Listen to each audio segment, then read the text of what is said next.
Minimal hati kita adalah membenci.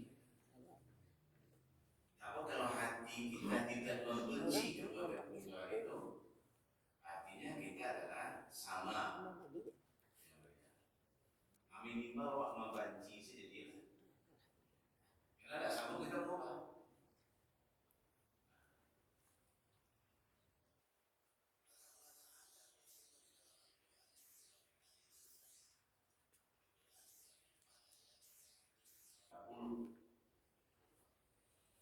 وقد نزل عليكم في الكتاب أن إذا سمعتم آيات الله يخفر بها ويستهزأ بها فلا تقعدوا معهم حتى يخوضوا في حديث غيره إنكم إذا مثلهم إن الله جامع المنافقين والكافرين في جهنم جميعا. Dan sungguh Allah telah menurunkan ketentuan bagimu di dalam kitab Al-Quran bahwa apabila kamu mendengar ayat-ayat Allah diingkari, kemudian diperolok-olokkan oleh orang-orang kafir, maka janganlah kamu duduk bersama mereka sebelum mereka memasuki pembicaraan yang lain. Karena kalau tetap duduk dengan mereka, tentulah kamu serupa dengan mereka. Sungguh Allah akan mengumpulkan semua orang-orang munafik dan orang-orang kafir itu adalah Jahannam. Adalah di neraka Jahannam. Maknanya Bapak dan Ibu adalah orang yang duduk bersama dengan orang yang sedang berbuat dosa, maka dia sama dengan pelaku dosa dan berhak mendapatkan hukuman. Makanya tidak ada kaitannya Bapak dan Ibu mengatakan bahwasanya dalam perbuatan, kenapa Tuhan Allah itu datang, tidak ada kaitannya dengan perilaku manusia. Enggak bohong. Yang kita benci dengan ayat malam tadi itu adalah Quran surat Al-Rum atau Quran surat 30 ayat 41. Selalu ada kaitannya dengan perilaku manusia. Dalam satu riwayat, bahwa satu hari Khalifah Umar bin Abdul Aziz menangkap beberapa orang yang sedang mabuk minuman keras. Kemudian mereka dihukum takzir, cambuk beberapa kali. Pada saat seseorang di antara para pelanggar syariat itu akan dihukum, maka ada beberapa orang yang menyampaikan bahwa pelaku tersebut sedang melaksanakan puasa. Artinya ada pelaku itu yang sedang melaksanakan puasa. Sementara orang yang puasa tidak mungkin makan dan minum. Ini yang disampaikan kepada Khalifah Umar bin Abdul Aziz. Maka Khalifah Umar bin Abdul Aziz menjawab bahwa kesalahan orang itu adalah duduk bersama dengan orang-orang yang sedang mabuk minuman keras, sehingga hukumannya sama dengan peminum khamar itu. Kemudian beliau membacakan ayat Al-Quran surah An-Isra ayat 140. Dibacakanlah ayat oleh Khalifah Umar bin Abdul Aziz, surah An-Nisa ayat 140. Jadi tuduh siapa sambungnya Bapak Ibu ada terlibat. Pada di antaranya tadi yang ditangkap tadi ada yang dia berpuasa, tidak mungkin dia melaksanakan, tidak mungkin dia makan minum, tidak mungkin dia akan mabuk. Mungkin berpuasa saja awak, biarlah duduk di sini. Coba bayangkan Bapak Ibu duduk saja bersama mereka, kalau semua seorang yang beriman kepada Allah itu harus mencegah kemungkaran itu dan tidak mendiamkannya ataupun mencintai. Jadi mendiamkan kemungkaran yang dikerjakan secara terangan berupa sumber bencana. Itu sumber bencana. Bahkan dalam satu riwayat lain yang kita jumpai dari Abu Bakar As-Siddiq radhiyallahu anhu, beliau berkata, hadis riwayat daripada Ahmad nomor 16, Syekh Ahmad Muhammad Syakir menilai hadis ini sahihul isnad. Nah, apa? Ya ayuhan nas, innakum taqra'una hazihil ayah. Ya ayyuhalladzina amanu 'alaikum anfusakum la yadurrukum man dhalla idza tadaitum. Wa ila akhiril ayah, wa innakum tad'unaha 'ala ghairi mawdi'iha. Wa inni sami'tu Rasulullah sallallahu alaihi wasallam yaqulu innan nasa iza ra'aul munfaqara wa la yughayyiruhu aw asaqallahu ay yu'ammahum bi'iqabihi. Wahai manusia, sesungguhnya kalian membaca ayat ini, wahai orang-orang beriman, jagalah dirimu karena orang yang sesat itu tidak akan membahayakanmu apabila kamu mendapat petunjuk. Jadi apabila kamu telah mendapat petunjuk, dibacalah ayat Al-Quran surat Al-Maidah ayat 105 sampai akhir ayat. Tetapi kalian mendudukkannya bukan pada tempatnya. Sesungguhnya aku mendengar Rasulullah SAW bersabda, sesungguhnya manusia apabila mereka melihat kemungkaran tapi tidak mencegahnya, maka pastilah Allah akan meratakan hukuman darinya. Jadi satu dan satu kaning. Makanya Allah itu akan memberikan ancaman itu. Oh dia tidak ikut. Nah ada ceritanya. Kan ada ketika datang untuk musibah, datang timbulan Allah.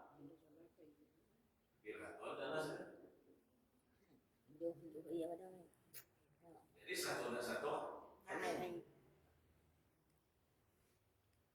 Nah bahkan dalam hadis yang lain juga disebutkan bahwa Rasulullah SAW bersabda dalam hadis riwayat dari Abu Dawud 4338, Syekh Al-Albani menilai hadis ini sahih. Ma min qaumin yu'malu fihim bil ma'ashi summa yaqdiruna ala ay yughayyiru summa la yughayyiru illa yusiku ay ya'ummahumullahu minhu bi'iqabin. Tidaklah ada satu masyarakat dikerjakan di tengah mereka perbuatan dosa, sedangkan mereka itu mampu untuk mengubahnya. Nah kemudian mereka tidak mau mengubahnya, kecuali pasti Allah akan meratakan hukuman darinya. Anu mampu sebenarnya, tapi karena mereka itu diam saja, tidak mau mengubahnya, makanya Allah akan meratakan hukuman bagi mereka. Nah oleh karena itu Bapak dan Ibu, semua kaum muslimin adalah umat yang paling gerah. Yang paling gerah itu pada saat melihat kemungkaran, hendaknya kita kaum muslimin ini adalah umat yang paling tidak suka dengan perbuatan dosa. Kenapa umat Islam itu adalah umat yang tidak akan diam melihat perbuatan kemaksiatan itu. Nah, namun Bapak dan Ibu, mengubah kemungkaran itu dengan tangan, lisan dan hati itu tidak gampang. Karena seorang muslim harus mengubah kemungkaran, baik itu dengan tangan, lisan maupun dalam minimal mengubahnya dengan hati. Kalau hati itulah selama-lama iman. Rasulullah SAW bersabda dalam hadis yang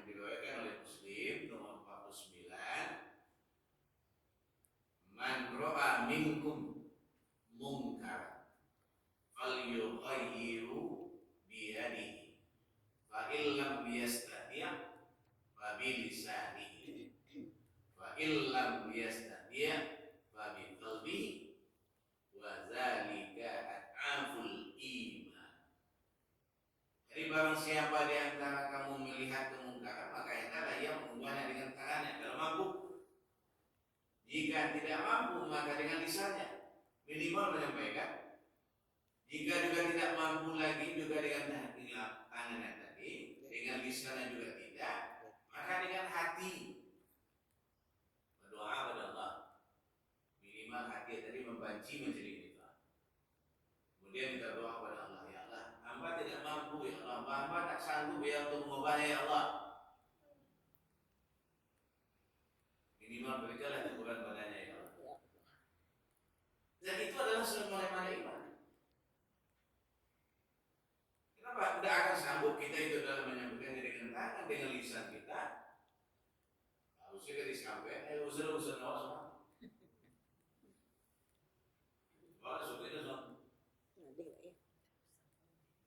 Karena kalau kemungkaran itu gampang Bapak Ibu. Tidak gampang. Ini kan akan kita memasuki bulan suci Ramadan tak lama lagi. Ketika itu ada warung-warung yang bukanya di siang hari, kemudian tambah ada halangan, tambah ada rukshoh yang diberikan. Lama semakan siang segala macam. Pelit saja. Lalu halangan tetapnya sudah lama. Ini bukanya.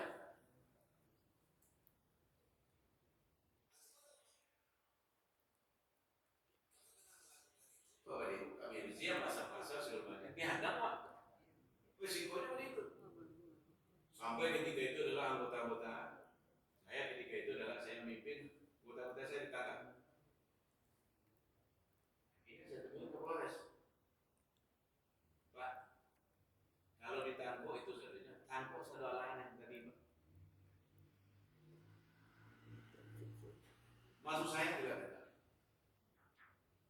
Akhirnya sabarlah nanti. Itu membuat izinnya. Sampai model itu. Resikonya punya. Apa resikonya? Apa resikonya untuk dalam untuk merubah kemungkaran itu sangat berat. Nah, lalu bagaimana bentuk daripada mengubah kemungkaran dengan hati? Nah, baca. Caranya Bapak Ibu adalah dengan membenci perbuatan dosa itu. Itu caranya itu. Dan menjauhi pelakunya. Jadi caranya yang pertama adalah membencinya. Yang kedua menjauhinya. Kenapa kita tidak akan bisa atau mampu itu adalah dengan tangan, tidak akan mampu kita dengan lisan. Ini dengan hati deh. Yang ketiga tidak duduk bersamanya dengan pelaku dosa saat mereka berbuat dosa sebagaimana yang sampaikan tadi. Jadi minimal hati kita membencinya, kemudian menjauhi pelakunya, kemudian tidak duduk bersamanya. Nah, itu langkahnya yang bisa kita lakukan. Dan tidak menjadikan para pelaku dosa itu sebagai teman akrab. Jadi sudah kita membenci perbuatannya, kemudian menjauhi pelakunya, kemudian tidak duduk bersamanya, kemudian tidak menjadikan dia teman akrab. Sekedar saja lah, sekedar tahu aja. Pengen ini hal, karena dia mampu segala macam. Tapi sama jahit-jahit orang tuanya itu Bapak Ibu model itu, anaknya ingin jual loh. Sekarang lo mengaji segala macam, sekarang sekolah, yo di mana proses daripada nyemanggu itu Bapak Ibu dah elok. Sekarang lo mengaji, pun ada apa di jalan. Sekarang sekolah Bapak Ibu, utak itu mana lah jumpa. Jadi punya pengaruh ke semuanya iya. Jadi kalau orang tuanya pemabuk, minum bensin, TKW segala macam, sudah itu proses daripada anaknya lahir anaknya apa itu dulu bang? Nah, sudah itu pokok anakku ini salah mengaji, salah sekolah, tidak ada PC lalu.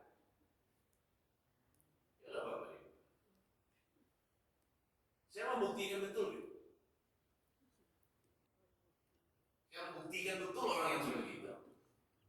Misalkan orang ngaji, betul tapi aku yang sekarang ngaji. Ada nggak dapat dia ngajalah. Dia A, C di sini. Dia C iya aja. Tak tahu dia bapak dia. Masih mau tak.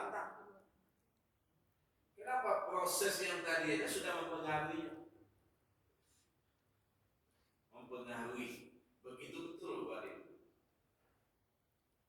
Nah, sebagaimana juga Allah Ta'ala berfirman di dalam Al-Quran surat Al-Maidah atau Quran surat 5 ayat 78 sampai 79.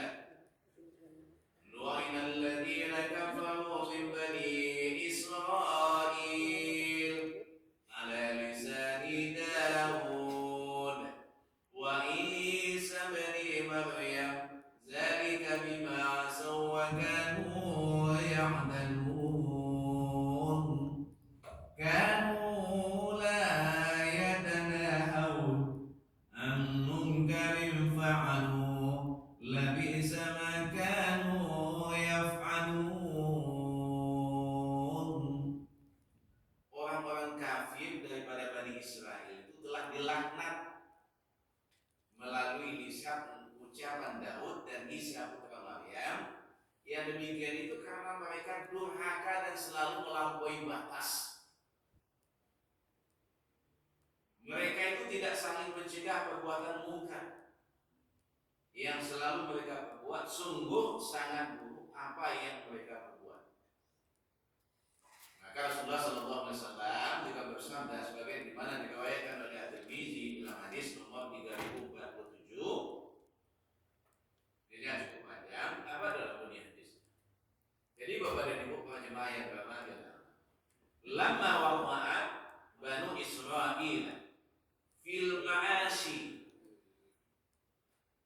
nahat ulama'uhum falam yantuhu fajalasuhum fi majlisihim qala yasinu ahsibuhu qala wa aswaqihim wa waqaluhum wa sarabuhum fadaraballahu quluba ba'dihim bi ba'din wa lana'ahum ala lisani Daud wa Isa bin Maryam zalika bima yasaw kanu ya'tadun. Ketika terjadi perbuatan dosa di tengah Bani Israel, para ulama mereka itu mencegahnya. Akan tetapi pada saat para pelaku dosa itu tidak berhenti. Jadi artinya para ulama mencegah. Pada saat para pelaku dosa itu tidak berhenti, maka para ulama itu justru duduk dengan para pelaku dosa itu di tempat kumpul mereka. Aduh dulu kawasan itu dari pasar-pasar. Akhirnya para ulama itu makan-makan dan minum-minum bersama dengan para pelaku dosa tadi. Karena perbuatan itu Allah menghitamkan hati sebagian mereka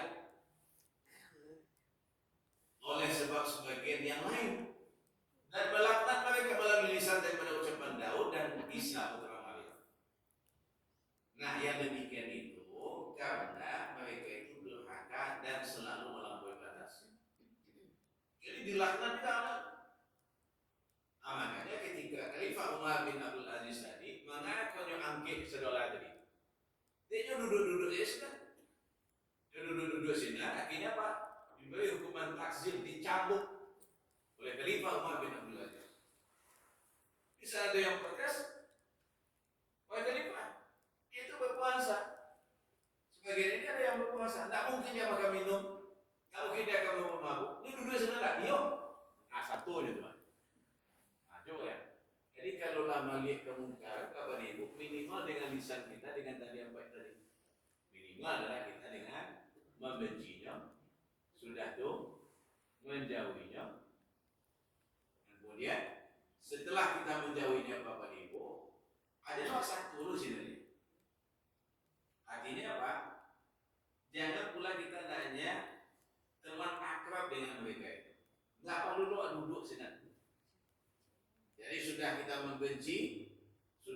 menjauhinya, tidak perlu lo duduk di sini. Sudah itu, jangan lo terlalu akrab lagi. Sekedar diketahui saja lah.